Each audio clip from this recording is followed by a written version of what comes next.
त्याच्यानंतर अर्थशास्त्रामध्ये इथून पुढे ज्या काही संकल्पना येणार आहेत त्याचा आपण अभ्यास केलेला आहे. आता आपण मागील तासाला अर्थशास्त्रामध्ये 12वी अर्थशास्त्रामध्ये पहिलं प्रकरण सूक्ष्म अर्थशास्त्र म्हणजे काय, सूक्ष्म अर्थशास्त्राच्या वेगवेगळ्या व्याख्या, त्याच्यानंतर सूक्ष्म अर्थशास्त्राचा अभ्यास विषय आणि सूक्ष्म अर्थशास्त्राची वैशिष्ट्ये आणि महत्त्व याचा आपण अभ्यास केलेला आहोत. तर आज आपण प्रकरण क्रमांक 2 उपयोगिता विश्लेषण याचा आपण आढावा घेणार आहोत. आता 11वी पर्यंत मी उपयोगिता म्हणजे काय याचा आपण संक्षिप्त आढावा घेतलेला आहे. तर आपण या 12वीमध्ये उपयोगिता म्हणजे काय, उपयोगितेची वैशिष्ट्ये आणि उपयोगितेचे प्रकार हा घटक आपण घेणार आहोत. सर्वप्रथम आपल्याला मागची उजळणी होण्यासाठी उपयोगिता म्हणजे काय पहिल्यांदा त्याची आपण व्याख्या आपण पाहणार आहोत. त्याच्यापूर्वी उपयोगिता ही संकल्पना कोणी मांडली आहे, तर उपयोगिता ही संकल्पना सर्वप्रथम स्टॅनले जेव्हान्स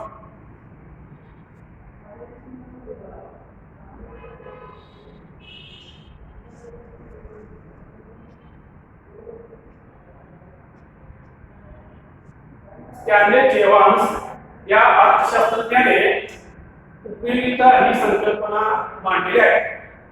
आता सर्वप्रथम उपयोगिता म्हणजे काय, उपयोगिती व्याख्या अशी होत आहे, वस्तू किंवा सेवा यामध्ये मानवी गरज पूर्ण करण्याची क्षमता व ताकद सामर्थ्य यामध्ये असे त्याला उपयोगिता म्हणतात.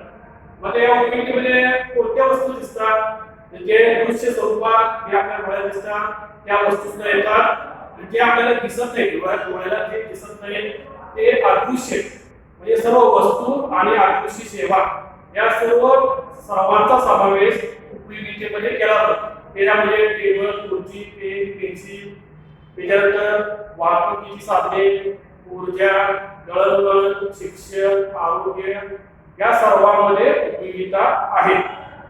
आता आपण उपयोगिता ही व्याख्या अभ्यासानंतर त्याच्या पुढचा घटक आहे उपयोगितेची वैशिष्ट्ये. तर उपयोगितेची वैशिष्ट्यामध्ये पहिलं वैशिष्ट्य आहे सापेक्ष संकल्पना. उपयोगिता ही सापेक्ष आहे म्हणजे काय, कोणत्या बाबतीत सापेक्ष आहे, तो उपयोगिता ही स्थळ आणि काल सापेक्ष आहे.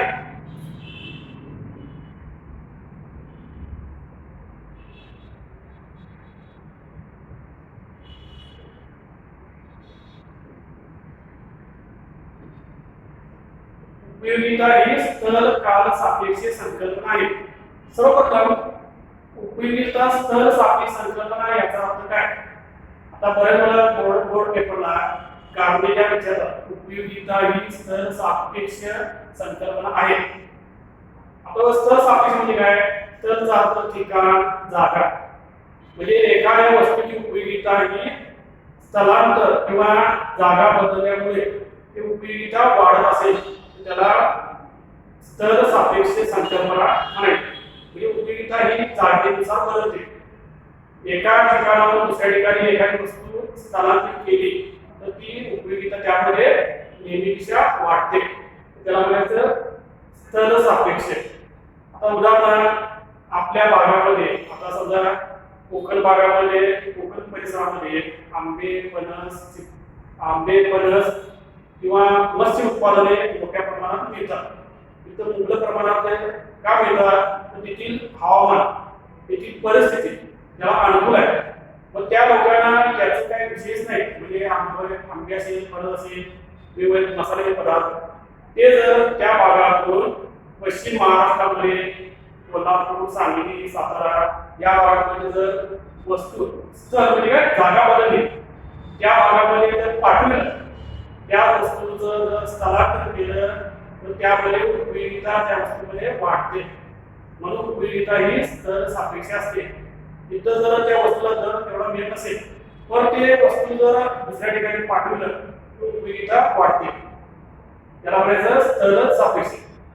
त्यानंतर उपयोगिता ही काल सापेक्ष असते. काल सापेक्ष म्हणजे काय, उपयोगिता ही कालावधीनुसार बदलते.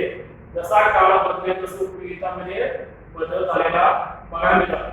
उदाहरणार्थ आपल्याला ऋतुमानानुसार विविध पदार्थाची उपयोगिता आपल्याला बघायला मिळतात. पावसाळ्यात दिवसात आपल्याला छत्री आणि रेनकोट याची उपयोगिता आपल्याला जास्त जाणवते. आता पावसाळा संपला, उन्हाळ्याचे दिवस आले, उन्हाळ्याच्या दिवसात आपल्याला शीतपेय किंवा थंड पेयांची उपयोगिता वाढते. ते समजा काळ बदलला, हिवाळा आला, तर हिवाळ्यामध्ये आपल्याला उबदार कपड्यांची उपयोगिता जास्त प्रमाणात आपल्याला जाणवते. म्हणजे उपयोगिता ही कालावधीनुसार काळानुसार बदलते. म्हणजे याचा अर्थ काय, उपयोगिता ही स्थळ काल सापेक्ष संकल्पना आपल्याला बघायला मिळते.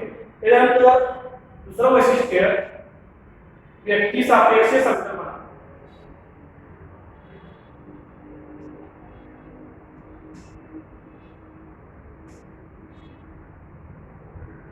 उपयोगिता ही व्यक्ती सापेक्ष संकल्पना आहे. एखाद्या वस्तूची उपयोगिता ही दुसऱ्या व्यक्तीची असू शकत नाही, कारण उपयोगिता ही व्यक्तीनुसार बदलते. कारण सर्व मनुष्याचा स्वभाव हा सारखा नसतो. त्यांचं आवड निवड, त्यांच्या सवयी या भिन्न आपल्याला बघायला मिळतात.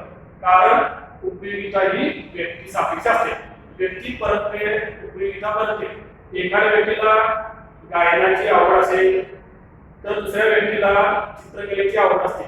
तिसऱ्या व्यक्तीला वेगवेगळे खाद्यपदार्थ तयार करण्याची, पाककलेची आवड असते. म्हणजे उपयोगिता ही व्यक्ती बदलते.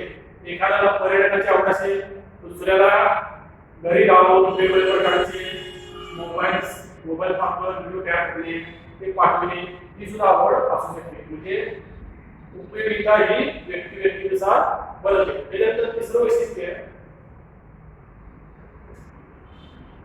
उपयोगितेमध्ये नैतिक विचारांना स्थान नाही.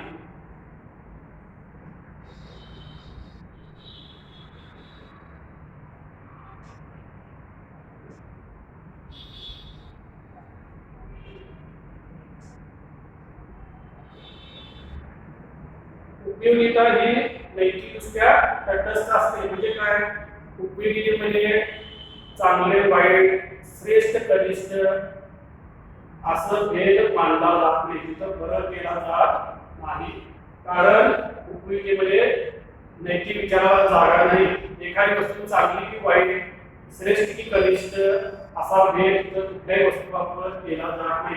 तर उपयोगितेमध्ये जास्तीत जास्त काय अपेक्षित असते, तर त्या व्यक्तीची गरज कितपत आहे, कुठल्या वस्तूची गरज आहे हे फक्त आकलन करले जाते. तिथं चांगलं वाईट, श्रेष्ठ कनिष्ठ हा गुणधर्म विचारात घेतला जात नाही. म्हणजे उपयोगिता ही नैतिकदृष्ट्या तटस्थ म्हणजे अधिक असते. उदाहरणार्थ, मद्यपी व्यक्ती असेल तर मद्यपी व्यक्तीला मद्य प्राशनापासून म्हणजे दारू पासून जी उपयोगिता असते ती उपयोगितेमध्ये तिथं नैतिक तत्व मांडलं जात नाही. तर मद्य प्राशन करणाऱ्या व्यक्तीला मद्यापासून जर उपयोगिता मिळत असेल, त्याचं समाधान जर होत असेल तर त्यामध्ये उपयोगिता आहे. इतर नैतिकतेच्या दृष्टीने सांगितलं जात नाही दारू पिणे अपायकारक आहे. बऱ्याच वेळा मद्याच्या पेयावर दिलेला सूचना, पण तिथं लोक काय सहसा वाचत नाही. पण उपयोगितेने काय बोलतात, तर त्या मद्यपीची गरज त्या क्षणापुरतं, त्या काळापुरतं जर त्याची गरज भागत असेल तर त्यामध्ये उपयोगिता आहे. अशा सर्व प्रकारच्या चांगल्या पण आणि वाईट सुद्धा वस्तू त्याच्यामध्ये उपयोगिता ही आपल्याला बघायला मिळतं. त्याच्यानंतर पुढचं वैशिष्ट्य आहे उपयोगिता आणि उपयुक्तता यामध्ये फरक.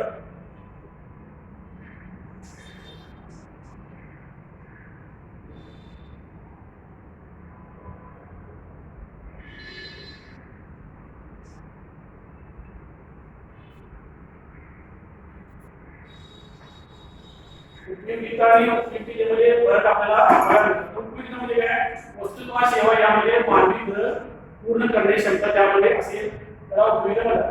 आता उपयुक्तता याचा अर्थ काय, ज्या वस्तू किंवा सेवेमुळे मानवाचं कल्याण किंवा मानवाचं हित साधलं जात असेल त्याला म्हणायचं उपयुक्त. आता उपयुक्तेमध्ये आपण आतापर्यंत विचार केला आहे की उपयुक्त चांगलं वाईट, श्रेष्ठ कनिष्ठ हे मानलं जात नाही. उपयुक्तेमध्ये काय, सर्व प्रकारच्या वस्तू त्याच्यामध्ये अंतर्भाव होतो, समाविष्ट होतो. तर उपयुक्तेमध्ये फक्त ज्या चांगल्या आहेत, मानवाचं हित साधन असेल, ज्या मानवाच्या कल्याणाच्या वस्तू आहेत त्यांचा समावेश हा उपयुक्ततेमध्ये केला जातो. उदाहरणार्थ आता उपयुक्ततेमध्ये मद्य संबंधीच्या वस्तू असतील किंवा दूध, जे काय वस्तू जे काय द्रव पदार्थ असेल त्यामध्ये दूध असेल किंवा मद्य यामध्ये उपयुक्त आहे. पण उपयुक्ततेमध्ये फक्त त्यामध्ये फक्त दुधाचा समावेश यामध्ये उपयुक्त वस्तूमध्ये समावेश केला जातो. त्यामध्ये मद्याचा समावेश केला जातो, कारण मद्य हे मनुष्याच्या जीवनाला अपायकारक आहे, म्हणजे यामध्ये उपयुक्तता हा गुणधर्म नाही. आता त्यानंतर उपयुक्त पाचवं विषय आहे मापन.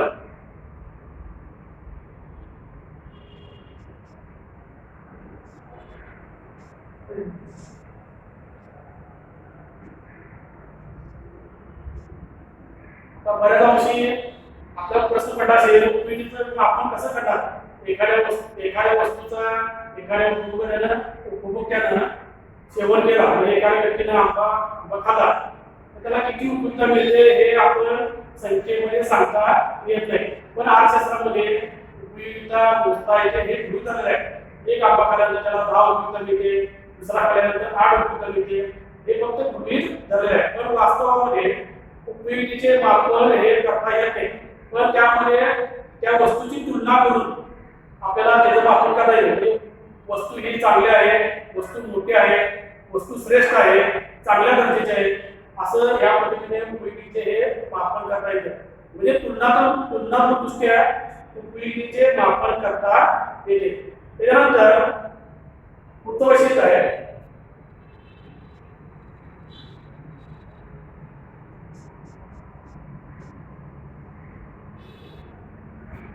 उपयोगिता व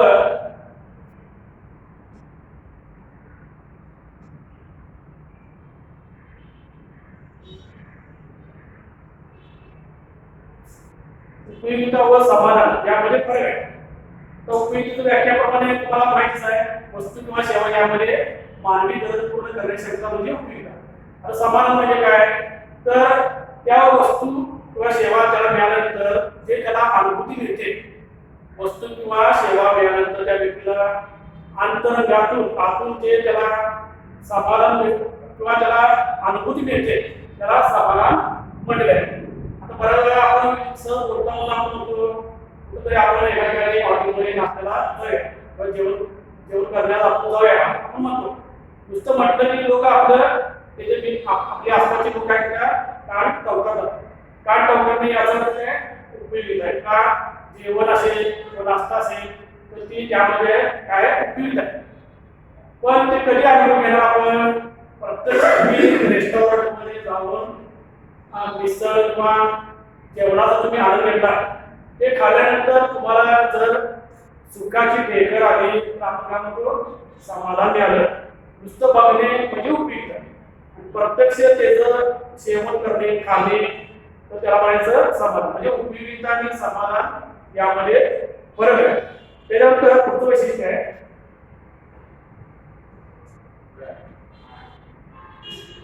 उपयुक्तता व आनंद यामध्ये फरक.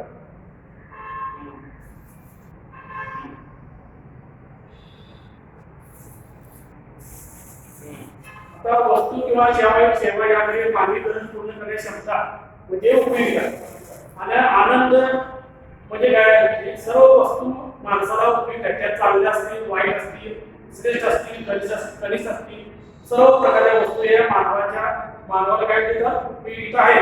त्यामध्ये मानवाला उपयुक्तता त्यामध्ये आपण घेतोय. पण सर्व वस्तूमध्ये त्या व्यक्तीला सेवन करणाऱ्या व्यक्तीला आनंद मिळते असं नाही. उदाहरणार्थ आता आपल्याला माहिती आहे आपण एखाद्या वेळेस आजारी पडला तर डॉक्टरकडे गेल्यानंतर डॉक्टर काय करतात त्याची तपासणी करतात. तपासणी करताना त्याला काय सांगतात की आपल्याला तुला इंजेक्शन घ्यावं लागणार, इंजेक्शन घेतल्याशिवाय तुला बरं वाटणार नाही.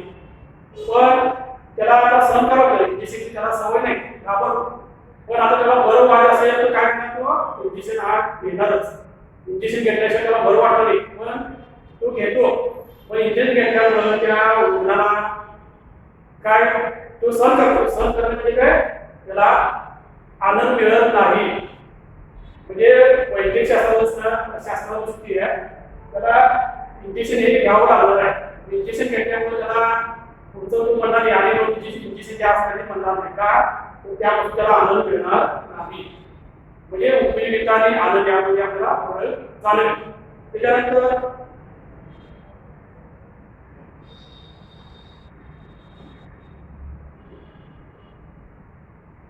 विविध उपयोग.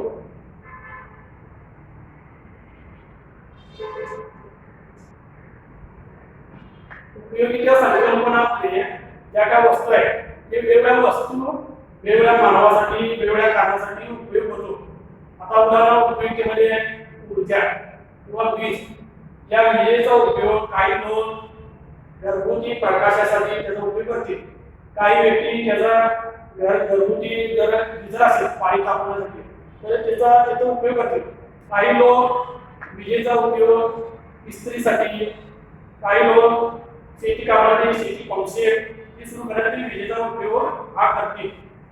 काही ठिकाणी संगणक सुरू करण्यासाठी असं वेगवेगळ्या कारणांनी विजेचा हा उपयोग आपल्याला केलेला बघायला मिळतो. म्हणजे उपयोगिता ही बहुविध किंवा विविध उपयोगी असलेले आपल्याला पाहायला मिळतं.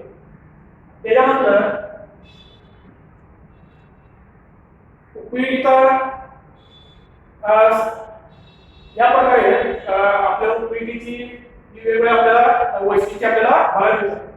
पुढील तासाला आपण उपयोगीचे वेगवेगळे प्रकार आपण पुढच्या तासाला अभ्यास करू.